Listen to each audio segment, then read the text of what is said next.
الله تبارك وتعالى في القرآن المجيد والفرقان الحميد. هو الذي خلقكم من نفس واحدة وجعل منها زوجها ليسكن إليها. ہر قسم کی حمد و ثنا اللہ رب العالمین کے لیے کہ جس اللہ رب العالمین نے ہمیں تمام مخلوقات سے اشرف مخلوق انسان پیدا کیا، پھر ہماری تخلیق بہترین امت محمدیہ میں کی. ان درود و سلام آخری نبی محمد صلی اللہ علیہ وسلم پر، تو جن کے نقش قدم پر چل کر ہم اپنی دنیاوی اور اخروی زندگی کو بہتر بنا سکتے ہیں. محترم سامعین اور سامعات، سابقہ جمعہ کے اندر بات ہوئی تھی کہ اللہ رب العالمین نے آدم علیہ السلام کو بنایا اور پھر آدم علیہ السلام سے اماں حوا کو پیدا کیا. کیوں پیدا کیا اس کا تذکرہ اللہ رب العالمین نے قرآن میں فرمایا لِتَسْكُنَ إِلَيْهَا، تاکہ تو اس سے سکون حاصل کر سکے. تو گویا کہ عورت کی پیدائش مرد کے سکون کے لیے پیدا کی گئی. اور بات یہ چل رہی تھی کہ آج ہماری عورتیں ہمارے لیے اور ہمارے گھروں میں سکون کا باعث ہیں یا نہیں. تو اس بنیاد پہ 3 طرح کے حقوق بیان کیے گئے تھے. ایک وہ حقوق جو مرد اور عورت دونوں پہ لازم آتے ہیں، مشترکہ حقوق ہیں. آدھے مرد کی طرف سے ادا کیے جائیں گے اور وہی حق آدھا عورت کی طرف سے ادا کیا جائے گا، تب گھر کے اندر سکون برپا ہو سکے گا. اور دوسرے نمبر پہ حقوق تھے جو ذمہ داریاں، جو حقوق صرف اور صرف بیوی پہ لازم آتی ہیں، گھر کے اندر موجود عورت پہ لازم آتی ہیں. آج ہم ان کے اوپر بات کریں گے. وہ ذمہ داریاں، وہ حقوق جو ایک بیوی ہونے کی حیثیت سے، ایک گھر کے اندر ماں ہونے کی حیثیت سے، گھر کے اندر ایک بیٹی اور بہن ہونے کی حیثیت سے اس پہ لازم آتی ہیں، وہ جو نبی محمد صلی اللہ علیہ وسلم نے بیان کی ہیں. سب سے پہلا حق شوہر کے مال کی حفاظت. مال کا مل جانا یہ بہت بڑی اللہ کی طرف سے نعمت ہے، اور اس نعمت کو سنبھالنا، اس کو جائز راستے پہ، جائز طریقے پہ خرچ کرنا، یہ بہت کم لوگوں کا کام ہے. پھر ان پہ وہی آیت دلالت آتی ہے فَبِأَيِّ آلَاءِ رَبِّكُمَا تُكَذِّبَانِ، کہ تم اللہ کی کون کون سی نعمتوں کو جھٹلاؤ گے. تو کیونکہ مال گھر کے اندر آتا ہے، وہ روپیہ پیسہ بھی ہو سکتا ہے، وہ جانوروں کی شکل میں بھی ہو سکتا ہے، وہ اناج اجناس کی شکل میں بھی ہو سکتا ہے. وہ کسی بھی طرح کا مال جو ایک خامد کما کے گھر میں لے کے آتا ہے، اس کی حفاظت اس گھر کی عورت کے اوپر پوری کی پوری عائد ہوتی ہے. صحیح بخاری کی حدیث نمبر 2278، نبی محمد صلی اللہ علیہ وسلم فرماتے ہیں المرأۃ راعیۃ فی بیت زوجہا، عورت اپنے گھر کے اندر اپنے خامد کے گھر میں نگران ہوتی ہے. اگر میں یوں کہہ دوں تو غلط نہیں ہوگا کہ عورت اپنے خامد کے گھر میں خامد کی وزیر ہوتی ہے یا خامد کی وزیرہ ہوتی ہے، اس کی نائب ہوتی ہے. وَمَسْئُولَةٌ عَنْ رَعِيَّتِهَا، اور کل قیامت کے دن اس گھر کی عورت سے اس کی رعایا کے بارے میں سوال کیا جائے گا. تیرے اوپر یہ ذمہ داریاں تھیں گھر کی، یہ سامان گھر کے اندر آیا تھا اور خامد نے یہ نگرانی کا کہا تھا، تو نے اس گھر میں کیا نگرانی کی. وہ آنے والا مال اس کے اوپر نگران عورت ہے. بالکل اسی طرح جس طرح ایک ملک کے حکمران ہیں، ان کی ذمہ داری ملک کی نگرانی ہے. اور ہم بڑے آرام سے کہہ دیتے ہیں اس ملک کے حکمران بڑے کرپٹ ہیں، ہوں گے، نفی نہیں کرتا، اس بات بھی نہیں کرتا. لیکن یہ بات یاد رکھنا کہ ایک حکمرانی، ایک ذمہ داری، ایک نگرانی وہ اللہ رب العالمین نے ہمارے اوپر اور ہمارے گھر کی عورتوں کے اوپر بھی عائد کی ہے. کل قیامت کے دن سوال صرف ملک کے حکمرانوں سے نہیں ہوگا، مسئولۃ عن رعیتہا، کل قیامت کا دن ہوگا. ایک گھر کی نگران عورت کو اللہ رب العالمین اپنے کٹہرے میں کھڑا کریں گے، جہاں ملک کا وزیر اعظم کھڑا ہے، جہاں ملک کا صدر کھڑا ہے، جہاں ایک صوبے کا وزیر اعلیٰ کھڑا ہے، اسی کٹہرے کے اندر اس گھر کی نگران عورت بھی کھڑی ہوگی. اس سے سوال کیا جائے گا بتا تیرے خامد نے گھر میں یہ سامان لے کے آیا تھا، مال لے کے آیا تھا، تو نے اس کی کیا نگرانی کی تھی. اگر تو جائز طریقے سے، جائز راستے سے آیا، جائز راستے پہ خرچ ہوا، کرپشن نہیں کی گئی، کرپٹ عورت نہیں تھی، تو یقیناً وہ بری ہو جائے گی. میں خاوند کی مال کی حفاظت کرنے والی تھی، جہاں اس نے کہا میں نے خرچ کیا، جہاں اس نے منع کر دیا میں نے خرچ نہیں کیا، جو اس نے کہا میں نے خریدا، جس سے اس نے منع کر دیا میں نے وہ نہیں خریدا، بھئی وہ ذمہ ہوگی۔ لیکن اگر خاوند کو چکما دے کے، پیسے ادھر ادھر کر کے اپنی چلاکی دکھا دی، خاوند نے اعتماد کر لیا، ٹھیک ہے 50,000 دیا تھا، کہاں گیا؟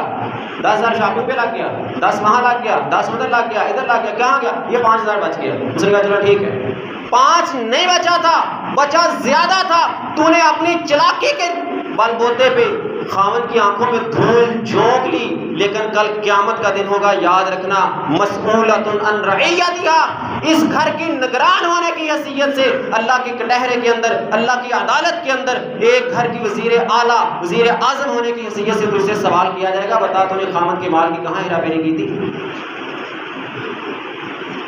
جامع ترمذی کی حدیث 670، حجۃ الوداع کا موقع ہے، آخری ایام ہے نبی صلی اللہ علیہ وسلم کی زندگی کے، خطبہ دیا حجۃ الوداع کے موقع پہ، کہا لا تنفق امرأۃ من بیت زوجہا، ایک عورت اپنے خاوند کے گھر سے کوئی چیز خاوند کی اجازت الا باذن زوجہا، خاوند کی اجازت کے بغیر خرچ نہ کرے۔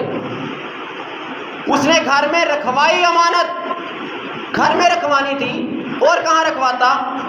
بیوی کے سپرد کی، بیوی کو نہ بتایا، کہیں بھی رکھ دی گھر کے اندر، کوئی اس کی سیف جگہ تھی تو بیوی نے وہاں سے چرا لیے، یا بیوی کے پاس رکھوائی تھی، بیوی نے وہاں سے آگے پیچھے کر لیے۔ کہا اجازت نہیں ہے اس بات کی کہ اس کی اجازت کے بغیر وہ ذرا بھی اس کے مال میں ہیرا پھیری کرے۔ قیلا یا رسول اللہ ولا الطعام، اللہ کے رسول، صحابہ نے سوال کیا، کہا اللہ کے رسول کیا جو کھانے والی چیز گھر میں ہوتی ہے، کیا وہ بھی ایک گھر کی عورت، گھر کی بیوی، ماں، بہن اس گھر کے نگران کی اجازت کے بغیر نہیں کسی کو دے سکتی؟ نبی صلی اللہ علیہ وسلم نے فرمایا افضل فذالک افضل اموالنا، یہ کھانے کی چیزیں تو ہمارے مالوں میں سب سے افضل ہوتی ہیں، اپنی مرضی سے گندم اٹھا کے کسی کو عورت نہیں دے سکتی۔ چاول گھر میں آئے، اپنی مرضی سے بغیر خاوند کی اجازت کے بیوی کو ذرا حق نہیں ہے، ماں کو ذرا حق نہیں ہے کہ وہ گھر کے نگران کی اجازت کے بغیر کسی کو اٹھا کے دے دے، جاؤ لے جاؤ کوئی بات نہیں، میں جانوں اور وہ جانے نہیں۔ حجۃ الوداع کے موقع پہ نبی محمد صلی اللہ علیہ وسلم نے منع کر دیا، رکاوٹ لگا دی، نہیں ہے اجازت خاوند کی اجازت کے بغیر، گھر کے نگران کی اجازت کے بغیر کہ عورت کسی کو کھانے کی چیز بھی دے۔ اس طرح خرابیاں پیدا ہوتی ہیں، گھروں کا سکون اس طرح برباد ہوتا ہے، اس طرح مائیں اور بہنیں سکون کا باعث تھیں لیکن اس سے نکل جاتی ہیں، نفرتیں، کدورتیں، دشمنیاں، بغاوتیں یہاں سے ڈلتی ہیں۔ مال کی ہیرا پھیری، مال کا آگے پیچھے کرنا، اپنی سہیلی کو دے دیا، اپنے میکے میں تقسیم کر دیا، جہاں دل کیا کر دیا، خاوند کی نہ مانی، اپنی مرضی سے جہاں دینا چاہا دے دیا۔ یہ ہے گھروں کا سکون برباد کرنے کی چیزیں۔ دوسری چیز جو ایک گھر کی عورت کے اوپر لازم آتی ہے وہ ہے کفایت شعاری، جتنا اللہ نے دیا ہے اس میں صبر کرے۔ وہ کہتے ہیں نا، ایک محاورہ بولا جاتا ہے، چادر دیکھ کے پاؤں پھیلائیں، جتنی چادر ہے اتنے پاؤں پھیلائیں، ورنہ پاؤں چادر کی لمٹ سے باہر آئیں گے، ننگے ہوں گے پاؤں، نظر پڑے گی لوگوں کی۔ سلسلہ احادیث الصحیحہ امام البانی رحمہ اللہ کا 591 نمبر حدیث فرمایا، اول ما حلق بنو اسرائیل ان امرأۃ فقیر کانت تقلف من ثيابها ما تقلف امرأۃ الغنی۔ بنی اسرائیل کی سب سے پہلی غلطی جو ان کی ہلاکت کا سبب بنی تھی وہ کیا تھی؟ ایک غریب مرد کی بیوی اس سے کپڑوں کی ویسے ڈیمانڈ کرتی جس طرح ایک غنی کی بیوی، ایک دولت مند کی بیوی اس سے کپڑوں کی ڈیمانڈ کیا کرتی۔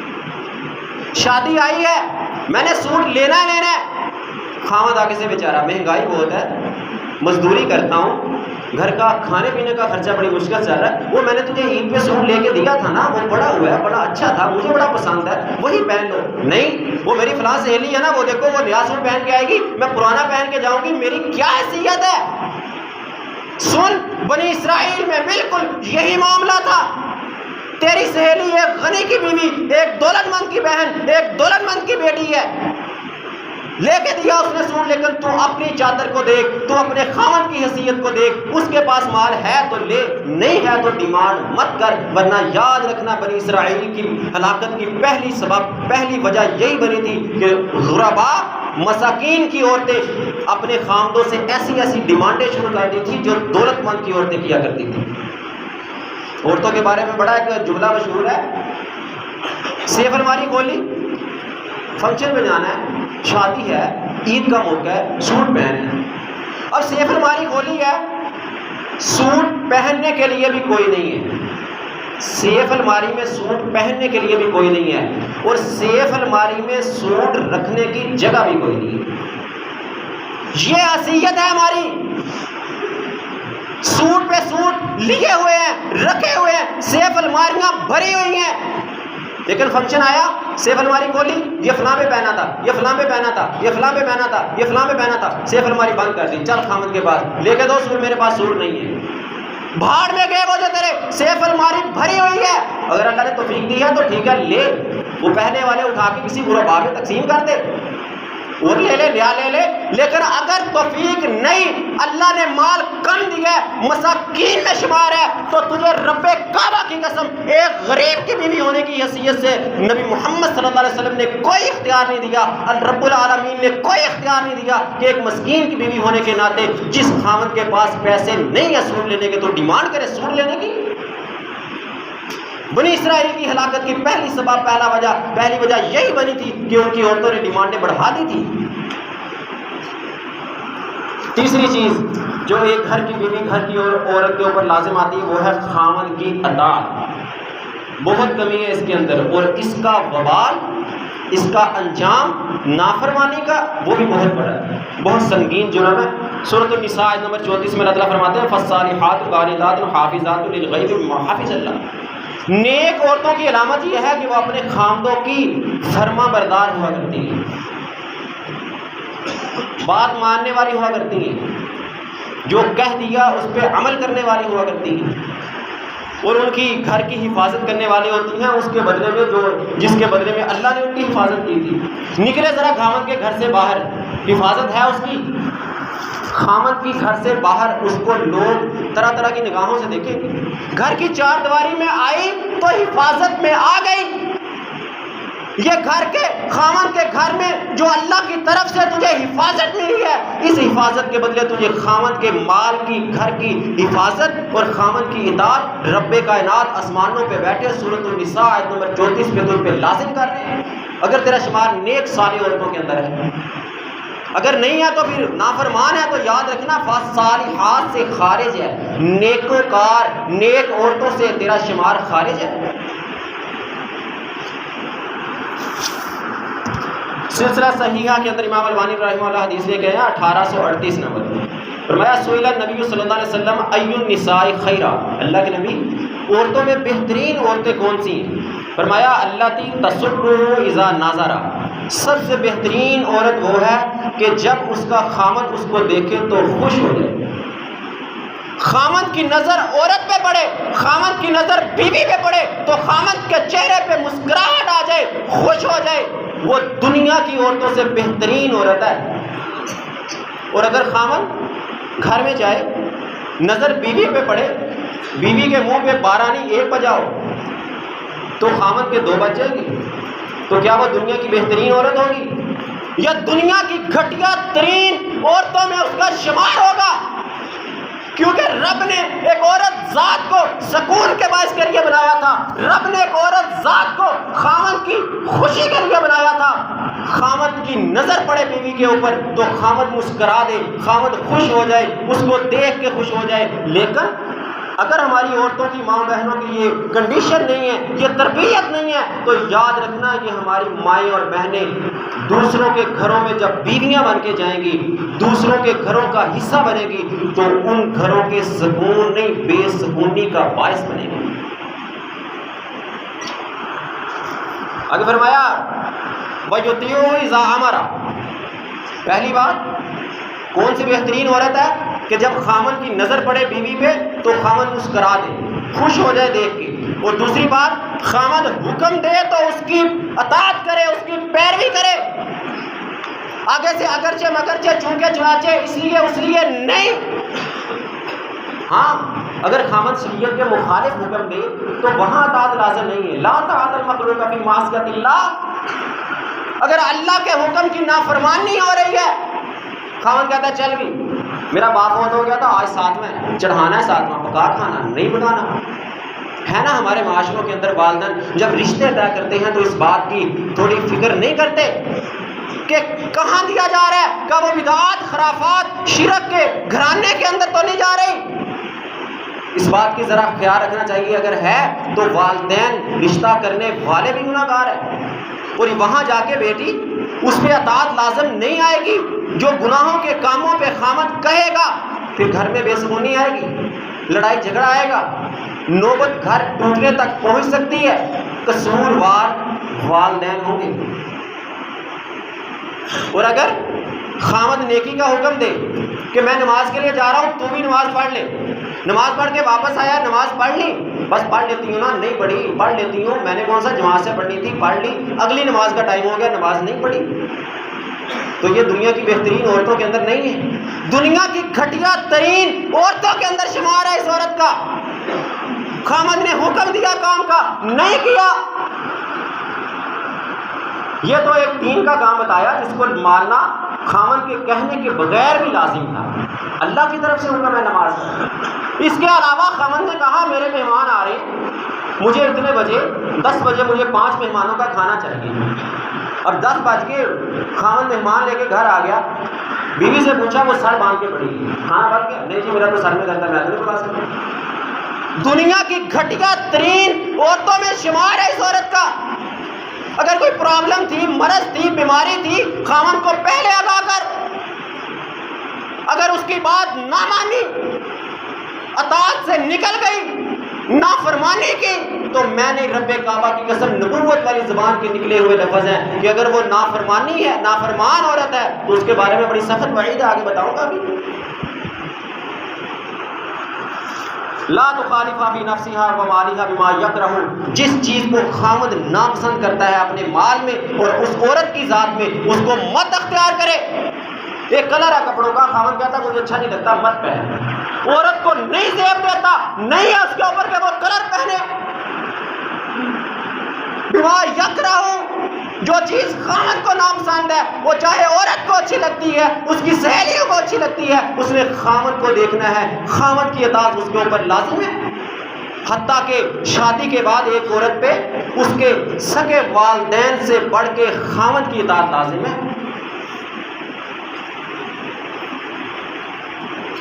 ابن ماجہ کی حدیث 1838 نمبر، فرمایا وَإِنِّي لَوْ كُنْتُ آمِرًا أَحَدًا أَن يَسْجُدَ لِغَيْرِ اللَّهِ لَأَمَرْتُ الْمَرْأَةَ أَن تَسْجُدَ لِزَوْجِهَا. اگر اللہ کے علاوہ کسی کو سجدے کا حکم ہوتا، اللہ کے علاوہ کسی کو سجدے کا حکم نہیں ہے. آج ہم درباروں پہ، قبروں پہ جا کے پیشانیاں جھکاتے ہیں، رکوع سجدے کرتے ہیں، پتہ نہیں کیا کچھ کر جاتے ہیں. رب کعبہ کی قسم یہ شرک ہے. اللہ کے علاوہ اگر کسی کو سجدے کا حکم ہوتا تو کہا لَأَمَرْتُ الْمَرْأَةَ أَن تَسْجُدَ لِزَوْجِهَا. میں ایک عورت کو حکم دیتا کہ وہ اپنے خامد کو سجدہ کرتی، لیکن حکم نہیں ہے کہ اس کا معیار، اس کی ویلیو، اس خامد کا، اس مرد کا سٹیٹس اس قدر بلند ہے، اس قدر عظیم ہے کہ اگر اللہ کے علاوہ کسی کو سجدے کا حکم ہوتا تو عورت کو حکم ہوتا کہ وہ خامد کو سجدہ کرے، لیکن عورت کو بھی خامد کو سجدہ کرنے کا حکم نہیں ہے. اطاعت فرض ہے. اگر والذی نفس محمد بیدہ لا تؤدی المرأة حق ربها حتى تؤدی حق زوجها. نبی محمد صلی اللہ علیہ وسلم نے قسم اٹھا کے کہا والذی، قسم ہے اس ذات کی، نفس محمد بیدہ، جس کے ہاتھ میں محمد صلی اللہ علیہ وسلم کی جان ہے. کوئی عورت اس وقت تک اپنے رب کا حق ادا نہیں کر سکتی جب تک اپنے خامد کا حق ادا نہ کرے. کہاں جائیں گی ہماری ماں اور بہنوں کی نمازیں؟ کہاں جائیں گی ان کی تہجدیں؟ کہاں جائیں گی ان کے ذکر و اذکار؟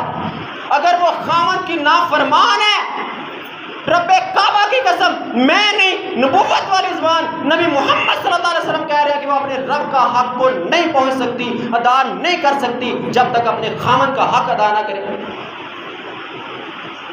کراس لگے گا اس کی نمازوں کے اوپر. ردی کی ٹوکری میں پھینکے جائیں گے اس کے رمضان کے روزے۔ اگر خامد اس کے ساتھ ناراض ہے، وہ خامد کی نافرمان ہے۔ ایک بیٹی ہونے کی حیثیت سے ایک باپ کا حق بنتا ہے اس کی تربیت کے اندر شامل کرے، اس کو سمجھائے۔ ایک ماں ہونے کی حیثیت سے بیٹی کی شادی سے پہلے اس کا حق بنتا ہے اس کو سمجھائے کہ بیٹا تو اگلے گھر کا حصہ بننے والی ہے، تیرے اوپر اپنے خاوند کی فرما برداری، اس کی بات کو ماننا، شریعت کے معاملات کے ساتھ ارینج کرنا، ایگری کرنا لازم ہے تیرے اوپر۔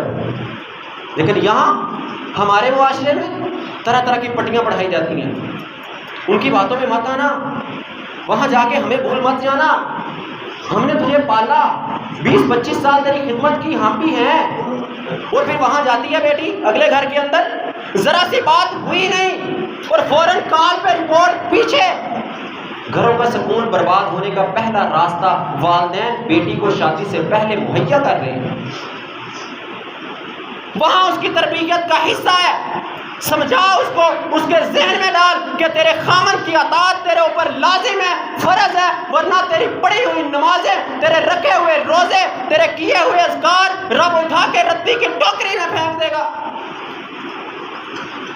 لا تؤدی رب حق ربیہا، تم اس وقت تک اپنے رب کا حق ادا نہیں کر سکتی حتی تؤدی حق زوجہا، یہاں تک کہ تو اپنے خاوند کا حق ادا کرے، اس کی فرما برداری کرے، اس کی بات کو مانے۔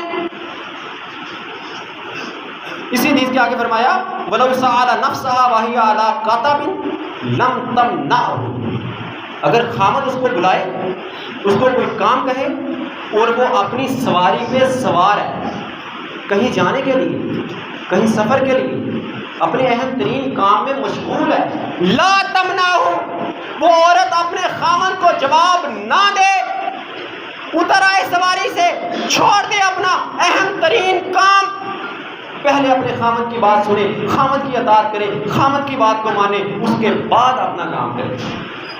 لیکن ہمارے معاشرے میں بے سکونی کا باعث یہاں سے بنتا ہے، خامد نے کام کہا، گھر میں آ گیا، بڑی بھوک لگی ہے، بس کھانا جلدی بنا دو کھانا، بس یہ میں کپڑے لگائے، واشنگ لگائی ہے، آج چھٹی تھی نا، اتوار تھا، واشنگ لگائی ہے، بس 1 گھنٹے کا کام ہے، یہ میں ختم کر دوں، بس پھر میں بنا دیتی ہوں۔ نہیں ہے حق تجھے یہ کہنے کا، نبوت والی زبان تجھے بتلا کے جا رہی ہے کہ اگر تو ایک سواری پہ سوار ہے، اہم ترین کام میں مشغول ہے، خامن کا آرڈر آیا، حکم آیا، اطاعت تجھ پہ لازم ہے، تیرا اپنا کام چھوڑ کے اس کی بات کو ماننا تجھ پہ لازم ہے۔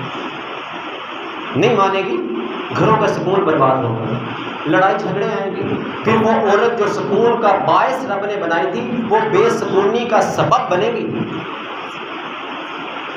ایک والد ہونے کی حیثیت سے ہمیں اپنی بیٹیوں کی پرورش میں، ان کی تربیت میں یہ بات شامل کرنا لازم ہے۔ بچپن میں سیکھا پتھر کی طرح ہوتا ہے، بچپن میں ان کو سکھاؤ، سمجھاؤ، ان کے آگے گھر کی تربیت کرو کہ تم نے وہاں جا کے یوں کرنا ہے، یوں نہیں کرنا، یہ کرو گی تو اللہ کے ہاں بھی اطاعت اور فرما بردار والی مانو جاؤ گی، اگر نہیں کرو گی تو دنیا میں بھی رسوائی اور آخرت میں بھی رسوائی ہوگی، اگر کرو گی تو اپنے گھر میں سکون کا باعث بنو گی، اگر نہیں کرو گی تو اپنے گھر میں لڑائی جھگڑے فساد اور بے سکونی کا باعث بنو گی۔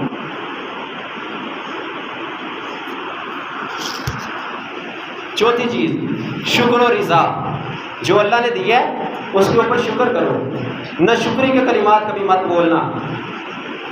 صحیحہ حدیث نمبر 289 فرمایا لا ينظر اللہ تبارک و تعالی الی امرأۃ لا تشکر لزوجها ولا وهي لا تستغنی عنہ، اللہ رب العالمین کل قیامت کے دن اس عورت کی طرف رحمت کی نظر سے نہیں دیکھیں گے جو اپنے خامد کا شکر ادا نہیں کرتی، ناشکری کرتی۔ اب دیکھ لیں ہمارے معاشرے کے اندر کتنی عورتیں ہیں جو اپنے خامد کی بڑی فرما بردار شکر گزار ہیں، سبزی نہیں آ سکی شام کو گھر میں، سارے دن کا انتظار کر رہی ہوں، سبزی آئے گی تو کچھ پکاؤں گی، خامد بھائی بھول گیا، نہیں لا سکا، آج گزارا کرو، کہاں سے گزارا کروں، کہاں سے لاؤں، کہاں سے کروں، کل بھی نہیں پکا تھا، کل بھی ایسے اچار سے کھا لیا تھا۔ رب کعبہ کی قسم یہ عورت کے الفاظ ناشکری پہ دلالت کرنے والے ہیں۔ لازمی نہیں ہے تو زبان سے بولے، تیرے یہ اگرچہ چونکہ چنانچہ والے الفاظ خامن کا دل توڑنے والے ہیں۔ سارے دن کا مصیبتوں کا مارا، نہ جانے بیچارہ کہاں کہاں سے بھٹکتا ہوا کماتا ہوا لایا، نہ لا سکا، گھر میں داخل ہوا اور تو نے آگے سے اپنا روب جھاڑ کے نشکری پہ نشکری کے الفاظ بول دیے، کل قیامت کا دن ہوگا، رب کے کٹہرے میں کھڑی ہوگی، بڑی خواہش ہوگی بس رب مجھ پہ رحمت کر دے، میں بری ذمہ ہو جاؤں، بڑی غلطیاں تھی، بس عورت ذات تھی، بڑا کچھ ہو گیا۔ نہیں کرے گا رب رحمت کی نظر سے نہیں دیکھا جائے گا۔ دنیا میں بندہ کسی بڑے افسر کے سامنے کھڑا ہو، بڑے وڈیرے کے سامنے کھڑا ہو، عورت ہے نا، باپ کے گھر میں جائے، باپ سامنے سے گزر جائے، اپنی بیٹی کو سلام نہ کرے، بیٹی کے سر پہ شفقت کا ہاتھ نہ رکھے تو اس پہ کیا گزرتی ہے؟ میں لے کے آئی ہوں، ابا گزر گیا، سلام تک نہ کیا، سر پہ ہاتھ نہ رکھا، کل قیامت کا دن ہوگا، رب تجھ پہ رحمت کی نظر نہ ڈالے گا۔ وجہ اور سبب کیا ہے کہ تو اپنے خاوند کے گھر میں خاوند کی ناشکریاں کیا کرتی تھی۔ کبھی تیری زبان پہ شکر کے کلمات نہیں آئے تھے؟ نہیں آئی سبزی، کوئی بات نہیں، چلو کوئی بات نہیں، میں وہ چٹنی بنا لیتی ہوں، رائتا بنا لیتی ہوں، وہ اچار پڑا ہوا ہے نا، ہم اس سے کھا لیں گے، مجھے ویسے بھوک نہیں ہے، آپ کو بھوک ہے تو میں تھوڑا سا بنا لیتی ہوں، کوئی چیز انڈا بنانا وہ بنا دیتی ہوں۔ اس طرح کی کوئی ایسے کلمات بول کہ اپنے خاوند کا شکریہ ادا کر،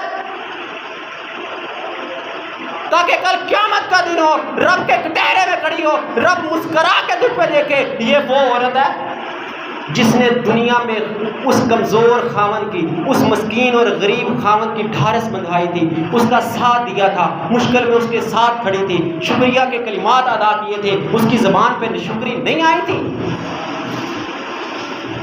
صحیح بخاری کے حدیث نمبر 304 فرمایا، یا معاشر النساء، اللہ کے نبی خطبہ دے رہے ہیں عورتوں کو مخاطب کر کے کہہ رہے ہیں، یا معاشر النساء، اے عورتوں کی جماعت، تصدقنا، صدقہ کیا کرو اللہ کے راستے میں۔ ہمارے معاشرے میں عورتیں صدقہ نہیں کرتی، مردوں نے کر دیا، عورتوں میں صدقہ کرو، ہمارے پاس کیا ہوتا ہے، بڑی مشکل سے شاپنگ کے پیسے ملتے ہیں، وہ بھی پوری نہیں ہوتی، مہنگائی کا دور ہے، ہم کیا صدقہ کریں۔ سنو ذرا نبی محمد صلی اللہ علیہ وسلم اپنی اس مدینہ کی عورتوں کو، عرب کی عورتوں کو کیا نصیحت کر رہے ہیں؟ یا معاشر النساء تصدقنا فانی اریدکن اکثر اہل النار، صدقہ کیا کرو، میں نے تم عورتوں کی جہنم میں کثرت دیکھی ہے۔ کیوں؟ وجہ کیا ہے، سبب کیا ہے؟ فقلنا بما یا رسول اللہ، کچھ عورتیں بول پڑی ہیں ہم جہنم میں، بما یا رسول اللہ، اللہ کے رسول ہم کیوں جہنم میں جائیں گی، مرد کیوں نہیں جائیں گے، ہماری کثرت کیوں ہوگی؟ فرمایا تکثرن اللانا و تکفرن العشیرہ، دو بیماریاں تمہارے اندر، ایک تم لان تان بہت زیادہ کرتی ہو، تمہاری زبان بہت زیادہ چلتی ہے، ذرا سی بات ہوئی نہیں اور زبان سے گالی گلوچ تانے ملامتیں یہ تم پہ بڑی ہے، اور دوسری تکثرن العشیرہ، تم خاوند کی ناشکری بہت زیادہ کرتی ہے۔ یہ دو گناہ ہیں عورت کے جو عورت کو جہنم کا ایندھن بنانے میں اس کا سبب بنے گے۔ اور اس سے بچنا کیسے ہے؟ صدقے کے ذریعے۔ جہنم سے بچنا کیسے ہے؟ ماں اور بہنیں صدقہ کریں اللہ کے راستے میں، اللہ کے راستے میں مال کو دیں، جو گھر کے اندر پیسے ملے ہیں خامد سے اجازت لیں، یہ ویسے میرے ہیں، میں اپنی مرضی سے خرچ کر سکتی ہوں نا، میری شاپنگ کی میری خرچی ہے، ہاں خامد نے کہہ دیا تو جہاں مرضی خرچ کرو، اجازت ہے، پھر وہ اس پیسوں میں سے کچھ نہ کچھ غریب مسکین اللہ کے راستے میں دے، تاکہ تجھ سے ہونے والی غلطیاں کوتاہیاں کل قیامت کے دن جہنم میں جانے کا باعث نہ بن سکے۔ تیرا وہ دیا ہوا صدقہ جس کی نصیحت جس کی تلقین نبی محمد صلی اللہ علیہ وسلم نے کی تھی وہ آڑ بن کے سامنے آ جائے، ہاں عورت تھی، غلطیاں ہوئی کوتاہیاں ہوئی، لیکن یہ صدقہ آڑ ہے جو تو نے دنیا میں غریب و غربا کو دیا تھا، مساکین کو دیا تھا، سیلاب زدگان کے لیے دیا تھا، یہ وہ صدقہ تیرے لیے آڑ بنا ہے جو جہنم میں نہیں جانے دے گا۔ پانچویں چیز خدمت گزاری، گھر کی خدمت، خامد کی خدمت، یہ ایک عورت پہ لازم ضروری ہے۔ صحیح مسلم کی حدیث نمبر 2727، اللہ کے نبی محمد صلی اللہ علیہ وسلم کی بیٹی فاطمہ بنت محمد، علی بن ابی طالب رضی اللہ عنہ کی بیوی، دونوں اللہ کے نبی کے گھر آتے ہیں، گھر اللہ کے نبی نہیں ملتے، گھر میں اللہ کے نبی کی بیوی اماں عائشہ رضی اللہ، صحیح بخاری کی حدیث ہے، حدیث لمبی ہے، وقت کم ہے، مختصر بیان کرنے لگا ہوں۔ اللہ کے نبی گھر میں نہیں تھے، اماں عائشہ رضی اللہ عنہ گھر میں تھی۔ اماں عائشہ کو بتایا یہ دیکھو ہمارے ہاتھ ہیں، چکی چلاتے ہیں دانوں والی اور ہاتھوں کے چھالے بڑھ گئے ہیں، بہت تکلیف ہے، تو سنا ہے کہ فلاں علاقے سے غلام آئے ہیں، تو ہمیں غلام چاہیے تاکہ وہ ہمارے کام میں ہماری مدد کر سکیں۔ لیکن اللہ کے نبی گھر نہیں تھے. اما عائشہ نے کہا میں آپ کا پیغام پہنچا دوں گی. چلے گی, اللہ کے نبی آئے, اما عائشہ نے بتا دیا کہ یوں آپ کی بیٹی اور آپ کا داماد آئے تھے, اس طرح بات کی تھی اور یہ کہا تھا. اللہ کے نبی شام کو ان کے گھر پہنچ گئے, ان کے بستر پہ جا کے بیٹھے, ان کو پوچھا کہ یوں یوں معاملہ میں نے سنا ہے اور تم نے یوں کہا ہے. کہا ہاں یوں کہا ہے, بالکل ضرورت تھی. کہا لَعَلِّمَكُمْ خَيْرًا مِمَّا سَأَلْتُمَا, میں تمہیں اس سے بہتر چیز نہ بتلا دوں جس کا تم نے سوال کیا ہے. یہ نہیں کہا, جا کے علی رضی اللہ عنہ کو ڈانٹنا شروع نہیں کیا کہ تو نے میری بیٹی پہ کیا بوجھ ڈالا ہے, اب وہ دانے والی وہ چکی وہ چلائے گی, تو خود نہیں چلا سکتا, ملازم نہیں رکھ سکتا, کہیں باہر سے نہیں پسوا کے لا سکتا. یہی طریقہ کار ہوتا ہے نا ہمارا. ایک باپ ہونے کی حیثیت سے اپنی بیٹی کے گھر میں جا کے اپنے دماغ کے ساتھ, ایک بھائی ہونے کی حیثیت سے اپنی بہن کے گھر جا کے یہی ہوتا ہے نا کہ تم نے ہماری بیٹی پہ بوجھ ڈال دیا, تم نے اس کے ساتھ یوں کر دیا. آپ وہ 10 بندوں کا کھانا وہ بنائے گی, گھر کے 5 افراد ہیں تو کپڑے وہ دھو کے دے گی, سب کی ٹھیکہ اس نے اٹھایا ہے. یہی طریقہ کار ہے نا. سنو, خاتم النبیین, نبیوں کے سردار ہیں, نبیوں کے سردار کی بیٹی ہے فاطمہ بنت محمد, بہترین عورتوں میں شمار ہے, نبیوں کے سردار کی بیٹی ہے. کیا کہا جا کے؟ یہ نہیں کہا کہ کام چھوڑ دو, نہیں کہا کام کرنا ہے. گھر کے کام عورت کی ذمہ داری ہے, وہ کرے گی, لیکن میں تمہیں ایک ایسی چیز بتلاتا ہوں جو ایک ملازم سے بڑھ کے, ایک خادم سے بڑھ کے ہے. کہا بتلا دی. کہا جب تم رات کو اپنے بستر پہ آؤ, کام کر کر کے تھکے ہوئے ہو, بڑی تھکاوٹ ہے, تو رات کو اپنے بستر پہ لیٹ کے 33 بار سبحان اللہ پڑھ لیا کرو, 33 بار الحمدللہ پڑھ لیا کرو, اور 34 بار اللہ اکبر پڑھ لیا کرو. تمہارے سارے دن کی تھکاوٹ ختم ہو جائے گی. جتنا کام ایک خادم نے, ایک غلام نے, ایک ملازم نے, ایک نوکر نے کرنا تھا اور تمہاری تھکاوٹ نہیں ہونی تھی, اس سے زیادہ تمہاری تھکاوٹ ختم ہو جائے گی اور سکون نیند آئے گی. نسخہ اور کلیہ ہے ان لوگوں کے لیے جو کہتے ہیں رات کو نیند نہیں آتی, بڑے سارا دن کام کر کر کے تھک جاتے ہیں, کمر میں درد ہے, گھٹنوں میں درد ہے, سر چکر آتے ہیں, پتہ نہیں کیا ہے, نیند رات کو نہیں آتی. سنو, نبی محمد صلی اللہ علیہ وسلم کی نصیحت ہے, اور اپنی بیٹی فاطمہ کو نصیحت ہے, اپنے داماد علی رضی اللہ عنہ کو نصیحت ہے. کیا نصیحت ہے؟ کام نہیں چھوڑنا, کام خود کرنا پڑے گا. زندگی اپنے ہی قدموں پہ چلتی ہے محسن, غیروں کے کندھوں پہ جنازے اٹھا کرتے ہیں. کام خود کرنا ہے. تو بھی اپنی بیٹی کو نصیحت کر, تلقین کر, بیٹا گھر سنبھال, کھانا تو نے بنانا ہے, کپڑے تو نے دھونے ہیں, استری تو نے کرنے ہیں. ہاں وہ نبی والا نسخہ اپنا لے. جب گھر کا کام کر کے شام کو تھک جائے, بستر پہ لیٹے, 33 بار سبحان اللہ, 33 بار الحمدللہ, 34 بار اللہ اکبر پڑھ لیا کر, تیری تھکاوٹ ختم ہو جائے گی. یہ نصیحت کر اپنی بیٹی اور بہن کو. مسند احمد کی حدیث 26,972, اسماء بنت ابی بکر. اسماء بنت ابی بکر اس امت محمدیہ کے بہترین فرد, سب سے پہلے اسلام قبول کرنے والے ابو بکر صدیق رضی اللہ, ان کی بیٹی ہے اسماء. کیا کہتی ہیں؟ کہتی ہیں میں زبیر بن عوام کی بیوی ہوں, اور میں کنت اخدم الزبیر زوجہا وکان لہ فرس اسوسہ, میں اپنے خاوند زبیر کی خدمت کرتی ہوں, اس کے گھر کی دیکھ بھال کرتی ہوں. اس نے ایک گھوڑا رکھا ہے اور میں اس کے گھوڑے کی بھی دیکھ بھال کرتی ہوں, اس کے گھوڑے کو چارہ پانی بھی ڈالتی ہوں. وہ دنیا کے اس امت محمدیہ کے بہترین فرد ابو بکر صدیق کی بیٹی اسماء بنت ابی بکر زبیر بن عوام کے نکاح میں ہو, گھر کے کام کاج کرے, اس کے جانور کو, اس کے گھوڑے کو پانی پلائے, چارہ ڈالے, اور آج میں 1450 سال بعد اٹھ کے اس امت محمدیہ کا فرد کہلا کے اپنی بیٹی کو کہوں نہیں تو چھوڑ دے کام, میں دیکھوں گا یہ کیسے تم پہ کیوں کرتے ہیں, یہ مجھے زیب نہیں دیتا. گھروں کے کام عورتوں کی ذمہ داری ہوا کرتے ہیں. اگر کریں گی تو گھر پرسکون رہے گا, اگر نافرمانی کریں گی, گھروں کے کاموں سے انکار کریں گی, تو گھر میں بے سکونی آئے گی. عورت جو سکون کا باعث تھی بے سکونی کا سبب بنے گی. چھٹی چیز, اولاد کی تربیت ایک عورت کی سب سے بڑی ذمہ داری ہوتی ہے.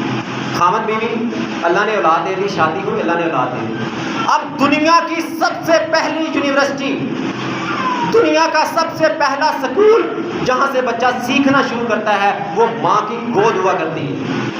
باپ صبح گھر سے نکلا, شام کو آیا, زیادہ عرصہ زیادہ وقت ماں گھر میں گزارتی ہے، باپ گھر سے باہر رہتا ہے۔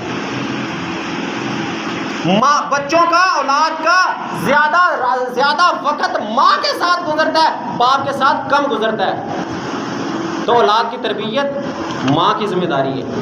اگر وہ اچھی تربیت کرے گی تو کل اس کو بھی قیامت کے دن اس کا صلہ ملے گا، کیونکہ نبی محمد صلی اللہ علیہ وسلم نے فرمایا، صحیح بخاری کے حدیث نمبر 2278، کلکم راعٍ و کلکم مسئول عن رعیتہ، تم میں سے ہر ایک نگران ہے اپنی رعایا کا، ہر ایک سے قیامت کے دن سوال کیا جائے گا اس کی رعایا کے بارے میں۔ لمبی حدیث ہے، آخر میں فرمایا والمرأۃ راعیۃ فی بیت زوجہا ومسئولۃ عن رعیتہا، ایک عورت اپنے خاوند کے گھر میں نگران ہے اور کل قیامت کے دن اس کی رعایا، اس کی قوم، کون ہے عورت کی قوم؟ خاوند کے علاوہ اس گھر میں اس کی اولاد، اس کی رعایا، اس کی اولاد کے بارے میں عورت سے پوچھا جائے گا کیا تربیت کی تھی، اس کے اخلاقیات کیا سکھلائے تھے، اس کی عقیدے کی تربیت کیا کی تھی، اس کا لباس کیا تھا۔ اللہ کی قسم آج میں دیکھتا ہوں چھوٹی چھوٹی بچیاں، 5 6 7 سال کی بچی ہاف بازو پہنے ہوئے، چھوٹی بچی ہے باریک لباس پہنا ہے۔ اگر اس کی ماں سے ملاقات ہوئی، باجی، آپی، اماں جی، یہ بچی کا لباس اچھا نہیں ہے، یہ شریعت محمدیہ کے خلاف ہے، آگے سے جواب کیا آتا ہے؟ ابھی بچی ہے نا، بڑی ہوگی سمجھ جائے گی، اور اللہ کی قسم نہیں سمجھے گی اللہ ماشاء اللہ، اللہ جس کو سمجھ دے دے، ورنہ یاد رکھنا بچپن میں سیکھا پتھر پہ نقش کی طرح ہوتا ہے، جو آج پہناؤ گے بچیوں کو کل بڑی ہو کے وہی پہنے گی۔ آج اگر پورا لباس بچیوں کو نہ پہنا سکے، کل بڑی ہو کے آگے سے جواب کیا آئے گا؟ مجھے گرمی لگتی ہے، بیٹا حجاب پہنو، نہیں مجھے پسینہ آتا ہے، گرمی کا موسم ہے، ماں مجھے مارنا ہے، میرا تو دم گھٹتا ہے، نقاب کر لو، مجھے سانس نہیں آتا نقاب کر کے۔ کیوں؟ جب بچی تھی، ذہن کی کچی تھی، جب اس کو سکھلانا تھا، وقت تھا تربیت کا، معیار کا، اس کے اندر غیرت کو، حیا کو پیدا کرنے کا، تب ماں نے ہاف بازو پہنائے، تب ماں نے بریک لباس پہنایا۔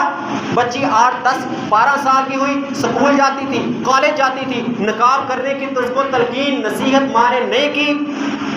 اب جب شکایات آنی شروع ہوئی، لوگوں نے بچی کے چرچے شروع کیے، اب ماں چاہتی ہے غیرت کا مسئلہ ہے، عزت کا مسئلہ ہے، بیٹا حجاب پہنو، بیٹی کو گرمی لگتی ہے، بیٹی کا سانس گھٹتا ہے۔ بچپن میں سکھاؤ گے تو سانس نہیں گھٹے گا، بچپن میں نہیں سکھاؤ گے تو بڑی ہو کے صرف اپنی عزت نہیں، ماں باپ کی عزت کی بھی نیلامی کریں گے۔ یہ ماں کی ذمہ داری ہے، بچپن کے اندر بچوں کو سکھلانا، بچپن کے اندر ان کو اچھی بات۔ اور دوسری بات، بچوں کو موبائل سے دور رکھیں۔ یہ آج کے دور میں سب سے بڑی کوتاہی ہے والدین کی۔ 2 کوتاہیاں ہیں، آخری بات کر کے اپنی بات کو ختم کرتا ہوں۔ 2 کوتاہیاں ہیں والدین کی۔ پہلی کوتاہی کیا ہے؟ ماں کی زیادہ ہے کہ بچوں کو موبائل اس کے ہاتھ، بچہ رو رہا ہے چپ نہیں کر رہا، ماں نے کام کرنا ہے، اس کے ہاتھ میں موبائل سمجھ، یہ بچہ یہ ویڈیو دیکھ لے، میں ذرا کام کر رہا ہوں۔ اور جب موبائل نہیں ہوتے تھے تب بچے کیسے خاموش ہوتے تھے؟ اس موبائل کی سکرین سے نکلنے والی ریڈیشن بچے کی آنکھوں پہ اثر، بچے کے دماغ پہ اثر، بچے کے نروس سسٹم پہ اثر، اس کی ایک ایک حص پہ اس نکلنے والی شعاؤں کا اثر پڑ رہا ہے۔ اور پھر بچہ جو دیکھے گا وہی کرے گا، جو تم اس کو دکھاؤ گے، جو اس موبائل کی سکرین پہ، جو ٹی وی ٹیلی ویژن کی سکرین پہ دیکھے گا کل وہی کرے گا۔ آج کارٹون لگا کے دیتے بچے، نہیں کوئی بات نہیں، کیا لگایا؟ میں کارٹون لگا کے دوں۔ او بھائی کارٹون بھی درست نہیں ہے، کارٹون کا لباس چیک کر، اس کے افعال اقوال چیک کر۔ شریعت محمدیہ تجھے اجازت نہیں دیتی کہ تو اپنے بچوں کو کارٹون بھی لگا کے دے۔ بہت بڑی سازش ہے یہ کارٹون والی ہمارے بچوں کو برباد کرنے کی۔ مت دو بچوں کو موبائل، روتا ہے رو لینے دو۔ میڈیکل سائنس کہتی ہے، میڈیکل سائنس کی بات کرتا ہوں کہ بچہ جب روتا ہے نا، بچہ جب روتا ہے بھوکا نہ ہو، بھوک کی وجہ سے نہ رو رہا ہو، ویسے جب بچہ روتا ہے تو اس کی دماغ کی شریانیں کھلتی ہیں، بچہ ذہین ہوتا ہے، اس کے سوچنے سمجھنے کی صلاحیت بڑھتی ہے۔ اور ہم بچہ رویا موبائل لگا دیا، بچہ رویا موبائل چلا کے دے دیا، بچہ رویا LCD چلا دی، بچہ رویا ٹیلی ویژن چلا دیا۔ کیا دماغ اس کا چلے گا؟ کیا اس کی شریانیں کھلیں گی؟ کیا وہ ذہین فتین ہو سکے گا؟ کیا وہ نیوٹن آئنسٹائن بن سکے گا؟ نہیں بنے گا نا۔ دوسری بات، بچوں کو موبائل نہ دو، والدین بچوں کے سامنے موبائل استعمال نہ کریں. بچہ بیٹھا ہے، پاپا گھر آئے ہیں شام کو، پاپا دیکھ نہیں رہے، کہاں بزی ہیں؟ موبائل. ماما شام کے ٹائم گھر میں بیٹھے ہیں، جتنے افراد ہیں اتنے ہی موبائل چل رہے ہیں، بچے بیچارے دیکھ رہے ہیں. کیا کریں؟ کبھی پاپا کی گود میں پاپا کا موبائل دیکھنے کے لیے، کبھی ماما کے پاس ماما کا موبائل دیکھنے کے لیے، کبھی دادا ابو کے پاس دادا کا موبائل دیکھنے کے لیے، کبھی دادی کے پاس دادی کا موبائل، اس کے پاس بھی الگ موبائل ہے. یہ کنڈیشن اور حالت ہے ہمارے گھروں کی. اللہ کی قسم ایک واقعہ بتاتا ہوں. ایک ٹیچر نے نا کلاس میں کہا بچوں کو مضمون لکھو تم بڑے ہو کے کیا بننا چاہتے ہو. بڑی اہم بات ہے، تم بڑے ہو کے کیا بننا چاہتے ہو. تو ایک بچے نے صرف ایک جملہ لکھا. ٹیچر نے مضمون چیک کیا ہے یہ کیا، بڑا حیران ہوا آخر کیا معاملہ کیا ماجرا. اس نے کہا کیا لکھا، کاش میں بڑا ہو کے موبائل بن جاؤں، آئی فون بن جاؤں. بلایا ٹیچر نے دوسرے دن، سب کے پیپر واپس کیے، اس کا پیپر رکھ لیا، بیٹا ادھر آ، یہ تو نے کیوں لکھا. اس نے کہا سر بڑا مجبور ہوں، بڑا آپ دیتا ہوں، آنکھوں سے آنسو آتے ہیں. کیا معاملہ ہے؟ شام کو میرے ماما اور پاپا دونوں موبائل میں بزی ہوتے ہیں، مجھے وقت نہیں ملتا. ماما اور پاپا مجھے وقت نہیں دیتے. اور اللہ کی قسم کل ہماری زبانوں پہ شکایات اور شکوے آتے ہیں، اولاد نافرمان ہو گئی، اولاد بات نہیں مانتی، اولاد غلط سوسائٹی کا حصہ بن گئی. آج اور کر ایک ماں ہونے کی حیثیت سے تو نے اولاد کو کتنا ٹائم دیا، ایک باپ ہونے کی حیثیت سے شام کو گھر گیا تو نے اپنے بچوں کو کتنا ٹائم دیا. اور اللہ کی قسم اپنی اولاد کو اپنا دوست بنا لو، اپنی اولاد کو اپنے شانہ بشانہ چلنے والا بنا لو، اس سے پہلے کہ تمہاری اولاد غلط سوسائٹی کا حصہ بنے. اپنی اولاد کے سامنے اپنے احساسات، خواہشات، اپنے شکوے، اپنی شکایات، اپنی مشکلات ان کے سامنے بیان کرو، ان کی سنو، تاکہ تمہیں اولاد کا احساس ہو سکے اور اولاد کو تمہارا احساس ہو سکے. اللہ رب العالمین سے دعا ہے کہ اللہ تعالیٰ ہمیں اپنے حقوق کو ادا کرنے کی توفیق عطا فرمائے. وما علیہ الا البلاغ.